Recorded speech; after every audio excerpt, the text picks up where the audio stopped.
This is a 1966 Chevrolet short box. Restoring old vehicles is what Angelo Bolanos does to try and forget what happened to him in the military. He joined the Canadian Armed Forces in the early 80s. I felt like I owed my country. We grew up very poor, and I wanted to pay back all the help we got growing up. We were doing a long patrol. Jeffrey Beamish was 19 when he joined. In 1984, the men, along with more than 30 other young recruits, found themselves part of what they were told was a mandatory prisoner of war training exercise at Canadian Forces Base Wainwright. It was cold, obviously. Wainwright, Alberta, in the middle of February is minus 20s, 30s. Shoving everybody into 2 cells. We were naked, which made absolutely no sense to me, except they kept spraying us with cold water, no bathroom breaks, no food. This was ice cold water. It was as cold as you could get.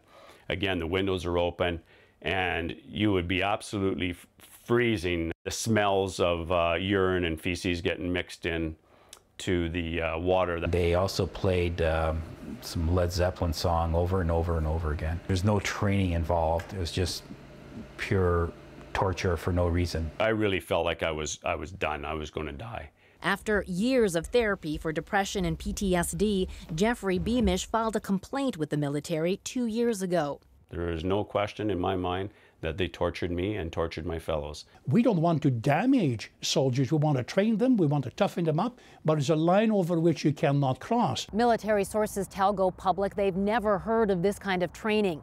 Officially, the military doesn't deny it happened, but it tells us after investigating for 9 months in 2015, it determined there wasn't enough evidence to lay charges. That investigation itself is now under review by the department that oversees military police. Beamish's lawyer says a recorded conversation between his client and the investigator is evidence the military had no intention of holding anyone accountable. What is the court going to do to that person for this type of offense? Are they going to put somebody that's 65 years or whatever in jail for something like this? And torture, you guys never even looked at that? Okay, so torture. The problem with the torture is torture didn't become an offense until in 1985. In an email to Go Public, the military says, "We remain seized by this matter, and though there remains insufficient evidence to pursue this matter further, we strongly encourage anyone who feels wronged to come forward." To me, that was just total bullshit. Like, come on. I'm not asking for anything, maybe an apology. The Minister of National Defense isn't offering an apology. Instead, a spokesperson for Harjit Sajjan says the well-being of soldiers is the minister's top priority.